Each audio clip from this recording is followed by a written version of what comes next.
इसको मार देंगे तो 2 लाख रुपए मिल जाएंगे, ये कर देंगे तो। अरे भैया, अगर तू हरि नाम जपेगा तो इसकी कीमत नहीं है, कीमत नहीं, अमूल्य वस्तु है। इसके ब्याज में तो कुबेर बन सकता है, मूल तो कभी खत्म होता ही नहीं है, ब्याज में तो ब्रह्मा बन सकता है। बनना तो चाहे, भक्तजन तो कहते हैं नहीं चाहिए मुझे ब्रह्मा का पद, परमेष्ठी पद, नहीं चाहिए सम्राट पद, नहीं चाहिए योग की सिद्धियां, मुझे प्रभु आपकी दास्ता चाहिए। ये बात कितना महासुख होगा उस भक्त को जो इन बातों को कह रहा है नहीं चाहिए मुझे, मोक्ष सुख नहीं चाहिए। वो ऐसे थोड़ी कह रहा है, श्रद्धा से नहीं कह रहा, अनुभूति से कह रहा है, मुझे नहीं चाहिए ये सब, इनमें वो सुख नहीं है जो आपके चरणों के समीप रहने में सुख है। नहीं सत्संग भजन नहीं हरि को, श्रवण न राम कथा अनुरागी, सुत बित दार भवन ममता निसि सोवत अति न कबहु मति जागी। अरे तेरी बुद्धि सो रही है, जगा दे। पुत्र में, रुपया में, स्त्री में, मकान में, इसमें सबकी ममता होती है, सबकी, जितने सृष्टि में पैदा हुए, केवल सत्संगी की नहीं होती।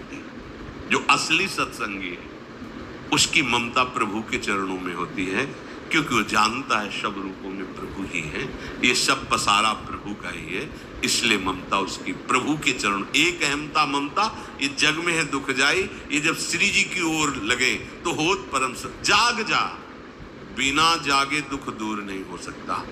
जैसे स्वप्न में हम देख रहे हैं कि समुद्र में डूब रहे हैं, अब जागृत में आसपास सैकड़ों नाव लगा दे तो बच जाएगा क्या वो?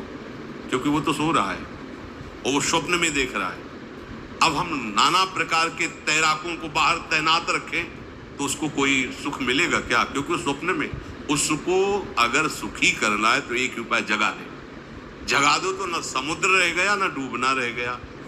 ऐसे ही संसार में मोह से ऐसे ग्रसित जीव हैं, भाई इतना ही सुखचार है, और उसी स्वप्न में वो दुख से निवृत्त होना चाहते हैं। अब हम बाहर से उनकी कामनाओं की पूर्ति करने वाली बात करें तो क्या वो सुखी हो जाएंगे क्या? इसीलिए कोई साधु जो भगवत मार्ग का पथिक है वो कभी सपोर्ट नहीं करेगा जाओ ऐसा, वो जाओ ऐसा ही है जैसे उस स्वप्न में समुद्र में डूब रहा है, बाहर से हम जल जहाज नाव तैराक सब लगा रहे हैं, लेकिन वो नहीं सुखी होगा, क्योंकि उसके सुख का कारण तब बनेगा जब स्वप्न हटे। स्वप्न तब हटेगा जब वो जागे। जो सपने सिर काटे कोई, बिन जागे दुख दूर न होई, तो उसको जगा दो। साधुजन क्या करते हैं? जगा देते हैं उसको। जागो, कहां मोह निशा सब सो निहारा, देखे स्वपन अनेक प्रकारा, यही जग जामिन जागे जोगी। योग भगवान से जो तुमने वियोग कर रखा है, तुम जगो। जे ही जगोगे तो जे ही जाने जग जाए हेराई, जागे जथा स्वपन भ्रम जाई। कोई नहीं है। एक कल श्लोक, मत्तः परतरम नान्यत् किंचित् अस्ति धनंजय, मेरे सिवा कोई नहीं। ये कब पता चलेगा? जागने पर। तो हमें ये बहुत कुछ दिखाई दे रहा है, स्वप्न है। उमा कहूं मैं अनुभव अपना, सत हरि भजन जगत सब सपना। तो बोले तुलसीदास हरि नाम सुधा तजी, सठ हठ पियत विषय विष मांगी। अगर कहीं संतों के पास भी गए तो क्या मांग रहे हैं? हट करके विषय विष मांग रहे हैं। वो आत्मदेव नाम के एक ब्राह्मण थे, सब कुछ समृद्धि थी, संतान थी नहीं, बड़े दुखी गृहस्थी में। हमारा कुल चलाने वाला होना चाहिए, बड़ा भ्रम बैठा हो। हमारा कुल चलाने वाला नहीं, सब बेकार, जीवन ही बेकार हो गया। बिना गुरु के यदि शास्त्र पढ़ोगे ना तो भ्रमित हो जाओगे। स्पष्ट लिखा, पुत्र नाम के नरक की उसको प्राप्ति होती जिसके संतान नहीं होती। अब तो गृहस्थ में बेचारा पड़े परेशान, उन्होंने सोचा इससे अच्छा है आत्महत्या कर लें। बहुत संतों के पास जाकर के यज्ञ करके सब अपनी कामनाओं की पूर्ति चाहते, दान पुण्य दे करके। उसने भी जितना उपाय हुआ किया, नहीं हुई संतान। मरने के लिए जंगल में उधर से एक सन्यासी जी आ रहे थे, देखा साधु तो ब्राह्मण तो थे, उठे प्रणाम किया, देखा उनको उदास क्यों हो। उनका महाराज उदास ही नहीं, मैं तो आत्महत्या करने आया हूँ यहाँ जंगल में। अरे ये तो महापाप है, आत्महत्या तो बड़ी दुर्गति का कारण है। बोले महाराज अगर आप बचाना चाहते हो तो आप कृपा करो। क्या क्या चाहते हो? बोले हमारे पास सब कुछ है, बेटा नहीं दोगे तो हमारा जीवन बेकार। तो उन्होंने अंतर्दृष्टि से देखा और कहा 7 जन्म तक तेरे पुत्र नहीं भाग्य में तेरे लिखा है। तो उसने कहा फिर तो अभी मरते, आत्महत्या करते, हम 7 जन्म की बात, हम 7 दिन नहीं जिएंगे, हमें पुत्र चाहिए। संत का दयालु। देखो जिनके पास तपस्या और भजन का धन होता है, जब भगवान अधीन है तो कुछ भी कर सकते हो, कुछ भी कर सकते। प्रारब्ध मिटाना कोई बड़ी बात नहीं। प्रारब्ध जानते कोई देवता थोड़ी है, तुम्हारा पीछे का किया हुआ कर्म है। और इधर जोर का भजन है, भजन के प्रभाव से कर्म को नष्ट करने में देर थोड़ी लगती है। ये तो अच्छे शुभ कर्म करो तो तुम्हारा प्रारब्ध बदल जाएगा। भजन का प्रयोग प्रारब्ध बदलने के लिए थोड़ी है। पर वो ऐसा हट किए तो उनका देखो, हट करने से लाभ नहीं मिलता है। उनका हमें उपदेश नहीं, हमें पुत्र चाहिए। अगर आप भगवत प्रेरित होकर यहाँ आए हो तो आप हमें। तो उन्होंने तपस्या के बल से फल की रचना की। उनका जाओ अपनी पत्नी को ये फल पवा दो और इससे निश्चित पुत्र होगा।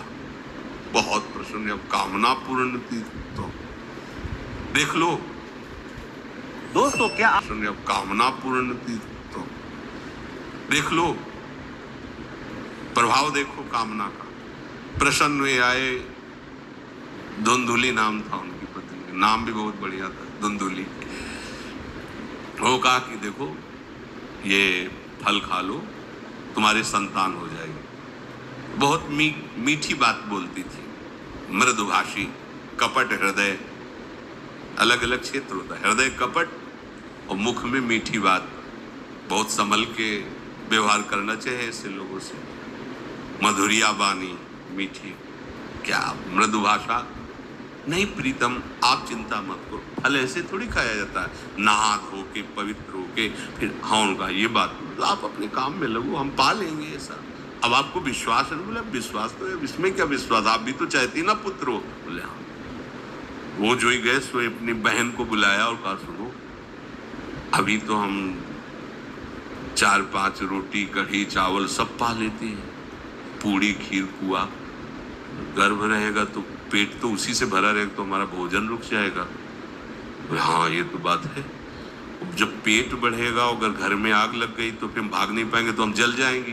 ये निगेटिव सोच वाले लेते।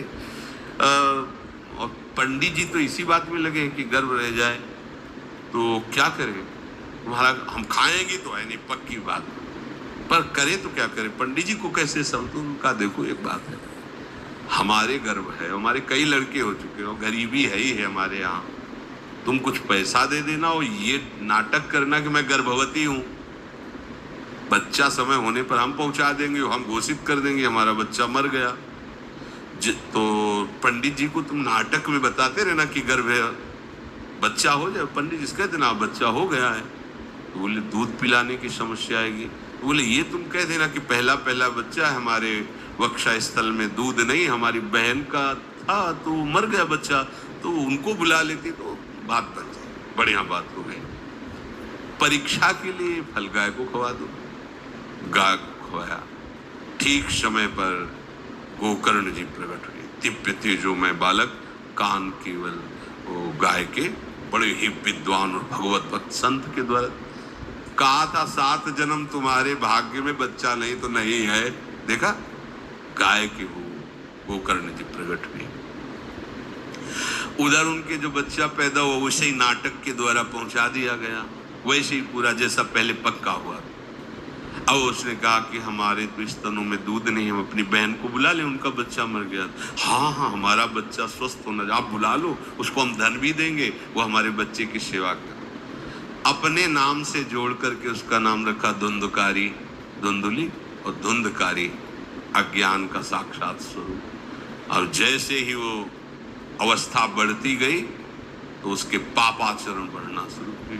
बच्चों के साथ खेलता, खेलते हुए बच्चों को उठा लेता और कुएं में डाल देता, मतलब घोर अत्याचार। गोकर्ण जी हर समय भजन साधन शास्त्र स्वाध्याय। जब और बड़ा हुआ तो माता जी को अपने डंडों से रोज पूजन करता, पिताजी को गाली लात थप्पड़। पिताजी तो रो पड़े। गोकर्ण जी से कहा कि बेटा हमारी गाय से प्रकट हुए पर भरोसा आप ही का है, बचा सकते हो। तो बोले पिताजी जाओ यहाँ से, भाग जाओ यहाँ से, एकांत जंगल में जाकर भगवान श्री हरि का भजन करो। उन्होंने 2 श्लोकों में प्रदेश किया। दूसरा श्लोक ये, धर्मम भजस्व सततम त्यज लोक धर्मान सेवन सदा साधु पुरुषं जहि काम तृष्णाम अन्यस्य गुण दोष चिंतन मास मुक्त्वा सेवा कथा रस मोहो नितराम पिबत्वम। हे पिताजी, अब तुम लोक धर्म का त्याग करके भागवत धर्म को स्वीकार करो।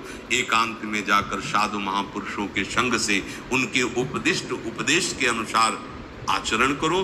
प्रभु की लीला कथा सुनो। ना कोई कामना, ना कोई तृष्णा, किसी के गुण दोष का वर्णन मत करना और सदैव भगवत सेवा भावना में रहना। इसी जन्म में तुम्हें भगवत प्राप्त। वो तो उधर गए। इतनी पिटाई की उसने माँ की, माँ कुएं में गिरकर आत्महत्या कर ली।